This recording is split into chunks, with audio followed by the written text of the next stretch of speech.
Hey there, it's Phil, and Happy New Year to everyone. I'm back talking about some Walking Dead, Season 9, Episode 9, Adaptation. So, guys, I'm going to do things a little bit different this time around. We're not doing a live chat because I usually get around to these at a really odd hour. So, I figured, hey, I might as well just kind of make a cool little podcast with some pictures and screenshots and things like that, and we can talk about the episode. You can leave your comments below, and maybe we'll save the ultimate live chat for the last episode of the season. Who knows? But I did enjoy the time that I had with a few people that weren't on the chat during a couple of those lives. But, just make sure to like and subscribe, and you'll see a notification for when a new podcast is up. So here we go. This is the 9th episode, and it was released a little bit early by AMC to its Prime customers. So, of course, I got a hand on it, and I have a lot of good stuff to say about this episode because it was really awesome. So the first half of the season was not a fluke. The Walking Dead is definitely back in force. It's about as good as it's ever been. I mean, I guess seasons 1 through 4 level good. I haven't been this excited for the show in a very, very, very long time, and I'll probably rewatch it on Sunday along with all of you. In fact, I might do a live broadcast straight after the show on Sunday, and maybe we can talk about it. So look out for that. But anyway, let's get to it, okay? So again, this episode is called Adaptation, and it picks up right where the last one left off, with Jesus getting his his torso kind of knifed up right and dying, which is a real shame, man. I was sad to see him go because the new showrunner Angela Kang and all the writers she's got around her have really brought back a sense of horror and drama and suspense to the show, and she's really redone all the characters. They're toned down, they feel more realistic, they're interesting to watch again, and especially Jesus. I mean, that was the Jesus episode that I think a lot of fans of the comic books had been waiting for 2 seasons, basically. And I think he even said as much himself, and it's one of the reasons that he left the show. He just didn't feel like his character was given due justice. So it's a shame. He does appear in this episode. By the way, if you haven't read there on that first image, it's a spoiler podcast, guys. So if you have not seen this episode of The Walking Dead, go away, go away, go away. But come back after you've watched it and leave your thoughts. Okay, but if you haven't watched it, yes, there are going to be spoilers. There might be some light spoilers to heavy spoilers for the comic books too. I try to not spoil the comic books too much because I know a lot of fans of the show have not read the comic books, and you guys really should because the comic books are awesome.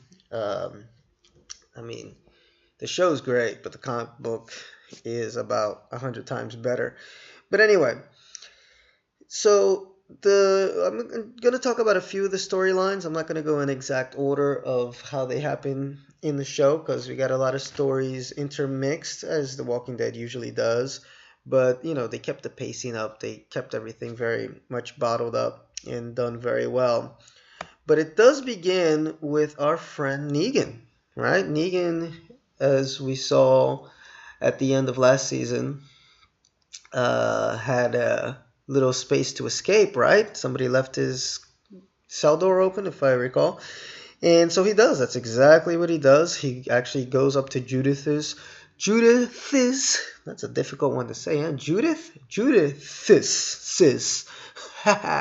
He goes up to little Grimes' room and steals a compass. And as he's about to jump the fence, she shows up and points a gun at him. And I ask him what the hell he's up to. And they have a little chat in which she basically tells him there's nothing out there for you. And he convinces her. And it felt very heartfelt. his talk to her. Like he wasn't just trying to weasel his way out of Alexandria. No, he felt really like, hey, what I'm about to tell you is the honest truth. And what did he tell her? I promise when I go out there, I'm not going to hurt anyone. And I'm not going to come back here. I just want to be out of this cell, right? And who can blame him? He's been in there for over 6 years, I guess, right? With the time jump and all that stuff. So she lets him go. She lets him go, and he jumps the fence, and we got ourselves a whole lot of Negan in the wild. Negan by a stream, Negan by the woods, Negan throwing up. And Jeffrey Dean Morgan did a wonderful job in this episode of using his body to just express so much. You're going to see by the end that he has a real arc this episode that makes sense, that feels like a natural progression for the character and not something that's just written to be like it is so that the plot can move forward. And I really loved it. And it shows the difference in quality between season 7 and 8 in this season, where Negan was really irritating, where you'd have to go into these long monologues and lean here, lean there in order to get his point across. Man, he did so much here, the actor, with just his body, that it just shows how much stronger everything is this season. Everything is so much better. So as he's escaping, he meets a few zombies. I really like this one, the mud zombie. I guess mud or tar, I don't know. He came off the back of that truck there and tried to eat Negan up. But I thought that was cool, man. And I really like the zombies this season. The design, they look a lot more like the design of the zombies in the comic book. And they're just creepier all around. Season 8 and 7 had a few creepy zombies, but not as many that I can recall off the top of my head. I sort of like those radiation zombies. They were kind of weird ones. Oh, the Oceanside, those sand zombies. They were kind of freaky. So this one stood out to me. That's why I took that screenshot there. Thought it was a cool looking zombie. Not as cool as that first one from episode 1 where all the spiders came out of his head. That made me jump. That was a really good one. And on his way to the sanctuary, that's where he's going to end up, right? He needs to go see if he can get his old gig back or see whatever is left of his old life. He stops to shop for some clothes. He finds a nice jacket. Although this scene, warning for those that love animals, there are 3 dogs that are going to show up like right about there, coming out from the back there, that chase him around the shop. And as he's trying to escape through a back door, as soon as he opens, there's a zombie, and he shoves the zombie in through the door as the dogs are approaching. And all you hear is this, you hear this whimper, and you're like, oh no, they just killed some dogs. Not the first time on The Walking Dead. And so, well, it kind of proves Negan, he keeps his word. He said he wasn't going to hurt anybody, not necessarily anything. So that's the story of the dogs. So spoiler, there will be some dead dogs. It's off screen, but still, at least it's not Dog, right?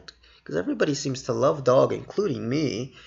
And he seems to be the new favorite character, maybe even more than Shiva. Who knows? I know the Walking Dead production team is happy about that because Shiva was expensive as you know what to produce. So this becomes a little bit easier on them. So I hope they don't kill Dog off at any time. Dog needs to survive to the end with Daryl. Anyway, he does make it back to the sanctuary. Home sweet home. He had a shovel when he was leaving, but he lost it, killing some zombies. Well, actually, no, I think he left it in the clothes shop while he was running from those dogs. And he picked himself up a pipe And again, look at this shot, man. Really beautiful shot of the sanctuary, of the factory. Again, going for a more comic book aesthetic. I loved this bit with the sanctuary more than anything from the two prior seasons. It really showed the scope, the size, of the factory, and it showed the desolation of it, and they paid attention to a lot of details, the broken windows from all the gunfights and everything. So I thought that was a really nice shot when he gets back, and it really represents the loneliness and the sense of loss that he feels within himself through this exterior shot, and especially this shot. This is such a beautifully done shot. I don't know if you can notice at the bottom there's a zombie, which is this guy called Big Richie that he saw inside the sanctuary. And he kind of joked with him. He's like, "You're loyal to the end, right?" Because the guy was still there.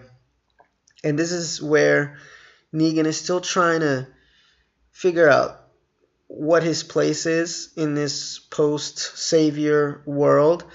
And there's a very cool little bit where he kills a whole bunch of zombies except for Richie, who used to be a savior.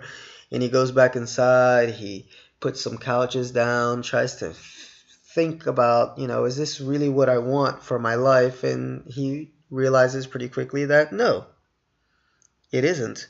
So what does he do? He goes and he kills Big Richie. Sorry. And he decides to make his way back to Alexandria. And we will get back to Negan in a bit in what happens on his way back to Alexandria. But before we get there, let's see what's going on with our main group that is coming back from the cemetery. You see we got Michonnes, we got Daryl, Eugene there in the back with his busted up leg. And we got the girls, Magna, and what is her name? Yukomi?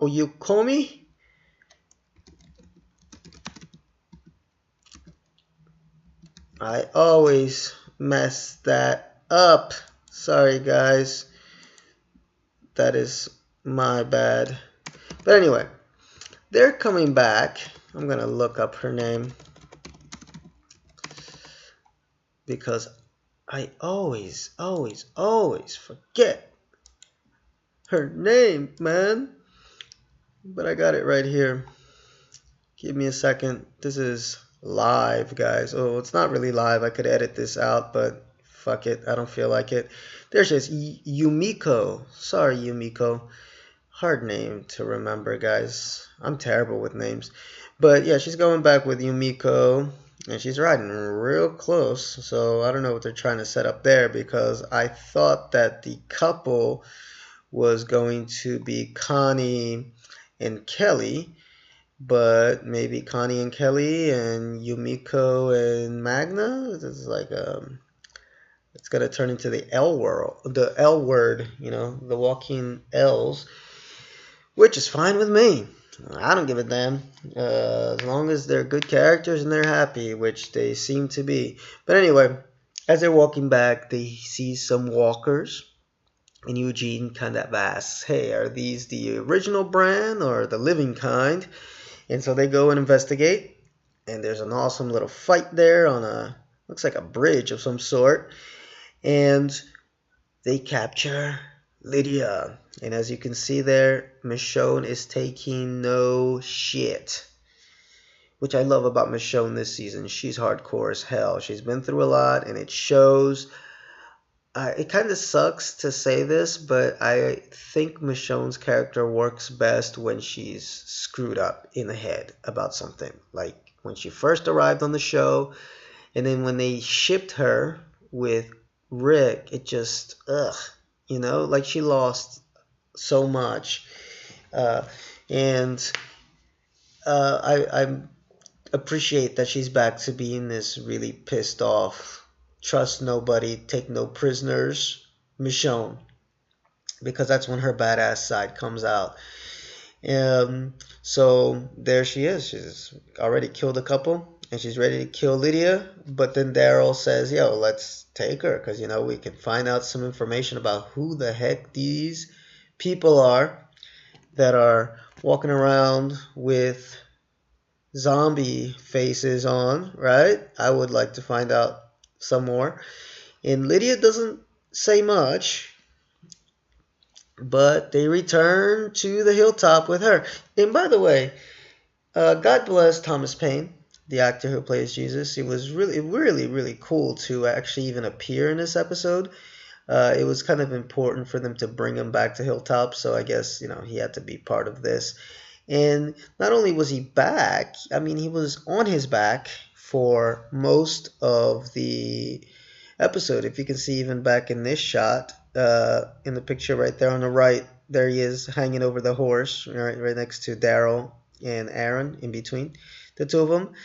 But here you see more of Jesus's ass, so that was very present in yesterday's or Sunday's episode of The Walking Dead, the mid-season premiere.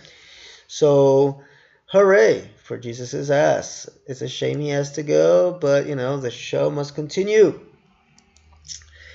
And Lydia gets interrogated, and right now we don't know that Lydia is Lydia. She doesn't give her name. She's lying about everything. She says that there's only 10 people in her group, and Daryl goes hardcore on her, right? Because Michonnes kind of tells him, look, you got to get some information from this girl, and if you don't, you know what you got to do. Because we just brought back Jesus's body. People here are going to want some revenge, and it's going to create a mess if you keep her in that jail cell. And Daryl, goes a little hardcore on her, and she finally does break down, and she says a wonderful line about, walls don't keep you safe. And the context of that is that Daryl's like, where do you guys live? And she's like, we're out there with the zombies. They protect us, we protect them. And he's like, how can you survive out there? And she's like, you think you can survive in here? Walls don't keep you safe. Again, with the political landscape of today, I don't know if they put that in as a little jab about, Trump's wall. Definitely fits. But it works within the context of the show. I like stuff like this when people can get a lot of meanings out of something. It might be political, might not, it might just be a coincidence. And regardless of what your political affiliation is, at least for me, regardless of whether I like a politician or not, or a policy or not, if somebody makes a smart connection artistically, I'll clap. That's just me. So I like that line where she brought it back home. And then she did break down and say, listen, we were going to kill you all along. Because first her story was, oh no, we looked for good people. We were seeing if you were good people, and then you killed one of us, and da-da-da-da-da. But then eventually she got pressured, and she broke down and said, yo, we were going to kill you. And these walls do not keep you safe at all. So he's ready to drag her up there to the surface, right? Because jail's kind of underground, and just let things happen. And Henry, who is taking on the Carl comic book arc, and what does that mean is that in the comic books, Carl and Lydia kind of fall in love, and it's part of her becoming more human and breaking from the Whisperers. Is the fact that she falls in love with Carl, and it's definitely a little bit more hardcore than I think AMC is willing to do. So it's kind of good that Henry's there, not Carl, because one of the scenes that are as memorable scenes, let's say, from the comic book is when Lydia kisses, or does she lick, I think, Carl's wound, if I'm not mistaken. It's been a while since I read it, but she definitely was the one that kind of forced him or pushed him towards not wearing that eye patch anymore because she thought it was beautiful, his busted up eye. So, we're taking that creepy factor out of it. And I think they made her a little bit older. I mean, I got a sense that she was maybe 13 or 14 from the comic book, or maybe even 15. And but I could be wrong. In this show, she looks like she's maybe almost 18 or 19. So Henry's like, no, Daryl, don't do it, Daryl, don't do it. You know, being a little bitch over in the corner because he's in jail, right? Because last season he got a little tipsy. And, you know, he's just watching it all go down. But then what happens? When Daryl leaves, Lydia thanks him. She's like, thank you for saving my life. And he's like, oh, okay, no problem. My name's Henry, by the way. And then she says her name, finally. My name's Lydia. But Daryl, sneaky little Daryl, doing something smart for once, right? Here's a little jab at Daryl, because I know a lot of Walking Dead fans really think Daryl makes a lot of wrong decisions. He's eavesdropping from up top, so maybe this was all part of his plan. Maybe he peeped that Henry, you know, teenage boy hormones, teenage girl hormones. It's the zombie apocalypse, but, you know, shit will go down. So he's up there listening through the window at the two of them talking, and hopefully he will be able to gather some information from that. But again, he's following half of Carl's storyline, let's say, and then the other person, obviously, who's following the rest of his storyline is Judith. And we'll get to a little bit more Judith in a second. But before we get to more Judith, there's a little side note. There's a little love triangle, which again follows the comic book. Because in the comic book, Rosita does get it in with Siddiq. But, you know, she's sort of on and off with Eugene, who's completely in love with her. There's actually a really intense and kind of beautiful scene between Eugene and Siddiq, when Siddiq kind of breaks down and says, man, I just didn't want to tell you that she was going to leave you and she was in love with me, and yada yada yada. And it's, you know, just a real intense scene between these two men that love this one woman. And why are they talking about her? Well, it's because she dies in the comic. Told you there might be some comic book spoilers, but, you know, her head ends up on that spike when Alpha puts a lot of people's heads on spikes. You know, the two notable ones for me were, of course, her and our friend Ezekiel, right? And there's a few other people whose heads end on spikes, but these were the ones that for me stood out the most. When you see Ezekiel's dreadlocks and Rosita was pregnant in the comic book too, so they seem to be following that to the T, you know. So who's going to be on that spike? Whenever they get to that part in the comic book, which I mean on the television show, which I believe they're probably gonna save for episode 16, whatever, last episode. I don't know if you could come back from that, and do an episode right after. And again, I like that sort of cliffhanger. Some cliffhangers, like, Glenn under a dumpster, no. Some cliffhangers like, okay, Carl got scratched up, we know he's gonna die, and then we have to wait 2 months, no. Now, Negan showing up, who's it gonna be?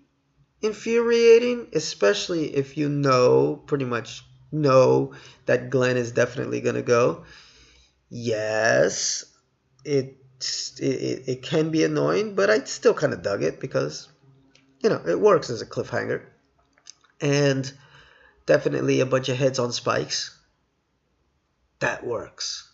That definitely works, and then what's going to happen after that is probably a season 10 with the Whisperer War, which is going to be pretty intense. I think that's how they're going to play it out, although I can't Yeah, I can't tell because they've been moving at such a fast clip this season. It's so great how truncated they've made it while adding so much meat into this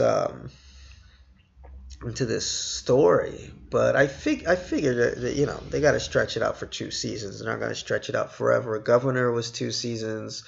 Uh, Negan was pretty much 2 seasons. I mean, there was a lot of build up in season 6, but 7 and 8 are the true Negan seasons. So it would make sense to do 2 seasons of The Whisperers. But yeah, little love triangle, and I think Rosita's gone. She didn't do much this episode, so usually when they start to fade you out, it's probably because you gotta go, baby. And then let's get back to our little warrior, Judith, which I absolutely love, by the way. I know I'm not kind to Carl, or the TV Carl. I like Carl in the comics. Nothing against Chandler Riggs. He seems like a really nice kid. But I just never got into Carl, man. There was, I can count on one hand how many Carl episodes I really like. Probably I can count on 2 fingers. And so this girl has all the tenacity and the vibrancy and the badassedness that I never felt from Carl. I mean, this girl is badass. And she'll point a gun at you, and she will shoot. Because she did say to Negan, if I see you again, I'll shoot. And guess what? I don't know why she's in the middle of the road while he's coming out on his motorbike that he got from Sanctuary. Alright, it's a TV show. We let it slide. But there she is with her little Michonnes sword. And bang! She shoots. And Negan falls off his bike, and she keeps that gun pointed at him. And they have one of the best little bits of dialogue from the episode where Judith says, I told you there was nothing out there, And he says, you sure shit did. And she screams, language. I'm a kid, asshole. And Negan says, yeah, you are. What can I say? I like to swear in front of my friends, people that know some shit. So it's cool how Negan's got a soft spot for these kids that are a little hardcore. I mean, he loved Carl. Although Carl wasn't technically hardcore, I thought he was just kind of stupid. Did a lot of stupid stuff. Whereas, no, Judith is the real deal, and she is closer to what the comic book version of Carl is than what the Chandler Riggs version was. And the only thing that's different, obviously, is that she's way younger. Because in the comic book, it's Carl and Negan that form this sort of bond relationship even after he gets locked up. So that's kind of cool that they're playing that out and it's working. It feels natural. Another thing that I like is Aaron, of course, becoming the new Rick, I guess. He's if you guys follow the the comic book, you'll notice that this is the exact Rick look with the beard and obviously the arm missing, and they've kind of made him a little rougher around the edges, just the way he talks to people. And so he's taking on part of the Rick Grimes, rustic, rough, been through shit role, and maybe he'll take more of a leadership role at Hilltop, and kind of usurp Tara, which I don't know if she's built for that sort of leadership. And of course, Michonnes is taking on the Rick role. The Rick role, never gonna give you up. Anyway, she's taking on that role. As far as, going down to the cell, talking to Negan, I think that he's going to be the one that is going to tell her, hey, these whispers are some shit, sort of like how he did in the comics, and we'll see how that plays out. There's a lot that happens between Negan and the whispers in the comic, but I'll be nice. I won't give too many spoilers. And one last bit of storyline that we did not talk about is goes from the start of the episode where, the Michonne and Aaron and company have been out all night looking for Eugene, and the Hilltop people are kind of worried, so they send out Alden, the Xavier, which, by the way, love his character, love how he transformed. He's got a little thing going on with Enid. And Luke, two-hand Luke, he goes out there with him to help him. And they start to find some of Yumiko. I'll get her name down at some point. Actually, and I like her character, by the way.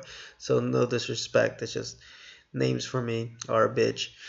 So Yumiko, they starts to find some of her arrows, and then Luke is like, man, I think she left a trail for us. And it's one of those comedy of error moments where they don't realize, hey, the folks are already back at Hilltop. They kind of left as the others arrived.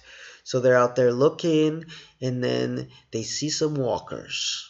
And they go out there to investigate, and then there's a walker walking towards them. Doing that little walker thing, right? The walker shuffle, and then it stops.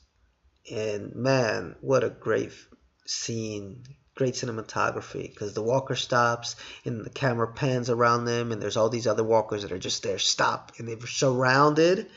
And then who shows up? Alpha. She pulls the gun out from the back. The trail ends here, she says.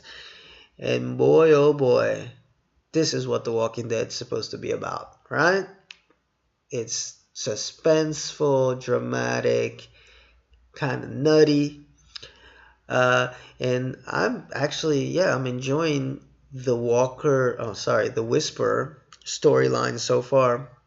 More on here, on the television show, I should say, than I did in the comics. Because I remember in the comics, All Out War is such a iconic, legendary, whatever, A+++ storyline in the comic books, and it just takes your breath away. That after it's done, you just kind of like, after you busted your load, and you're just like, oh my god, I just need to lay down for a little bit. I don't need another blowjob right after, right? Like, let's settle down. And there's a few episodes of, not episodes in the comic book, a few issues where they're just kind of a little bit more laid back, see what happened. There's a time jump also in the show, in the comics. So I remember while I was reading, I was like, oh man, kind of boring. And then the Whisper storyline kind of starts developing. But I don't know, I wasn't into it. I got into it eventually, but it wasn't something that grabbed me right away like the Negan storyline did. And it took me a while. Even the Whisperer's War, it's good, but in comparison to the All Out War, I thought All Out War was a lot more dramatic. The Whisperer's War in the comics I think is much more important because of some of the things that happen. Some of the people that died, and just the massiveness of it. It's huge, this war. The amount of bodies, dead and alive, that take part of this war definitely trumps anything that came out of the Negan storyline. But the Negan All-Out War had so much more drama. It's a shame they screwed it up for the TV show, but it is what it is, right? What can you do? And by the way, my little cousin loves The Walking Dead. I had him start watching it about maybe 3-4 years ago, and when he stays over with me during his school break, which is now, we're in Brazil, by the way, that's why he's on school break. It's summer here, it's fucking hot as hell. He'll watch some with me, and he kind of got bored with it too after around season 6, so it took us a while. And I only got him back watching it after I saw season 9, because I told him, man, you're going to love season 9, so let's get to season 7 and 8. And why am I saying this? Just to say, my God, season 7 and 8 fucking sucked. It really did. I had to rewatch it with him, and season 7 was like, it was like shoveling not dog shit, maybe horse shit on a hot summer day. And they're like a lot of horse shit, like enough to fill a maybe a stadium. I don't know. But it was really bad. I can't think of one episode that, well, maybe there was one, but I can't remember it. That was half decent in season 7 and 8. It's a little bit better. My memory was that 8 was better than 7, especially after Carl dies. But I'm watching it again. I'm like, oh man, not by much.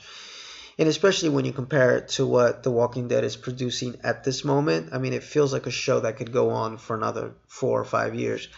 But, I'm kind of wary of that because eventually shows run out of steam, man. I mean, that's just natural. There's no show that can go on forever and be amazing forever. I mean, even my one of my favorite shows of all time, The X-Files, after around season 6 or 7, some people even think after season 5 it was already done doing what it had to do. So we don't want to milk it till it ends. I think in my earlier podcast I talked a little bit about where I think The Walking Dead should end.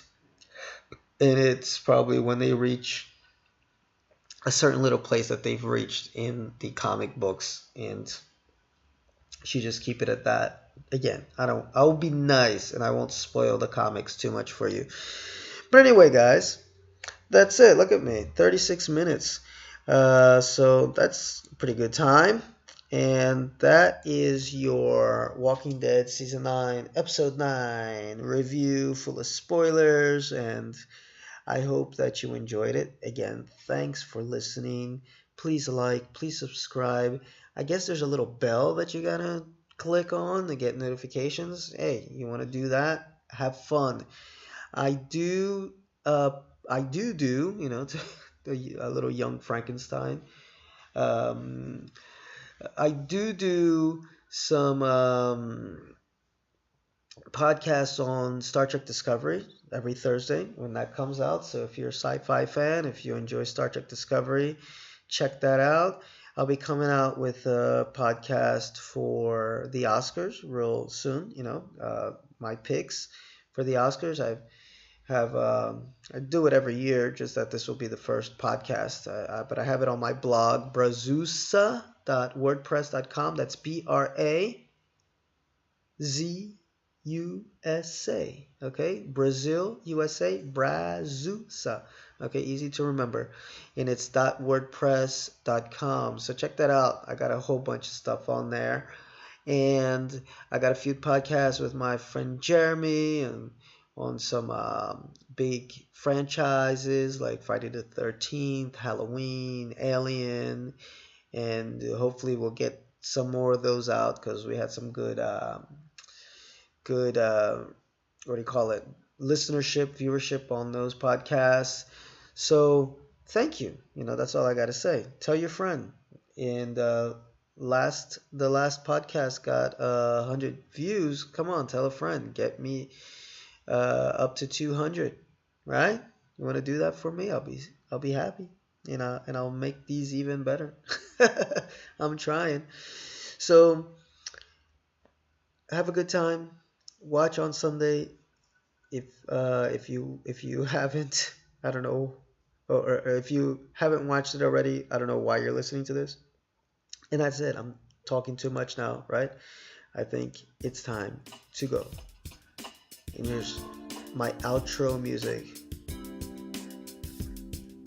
Very seductive. This is like Enigma, right?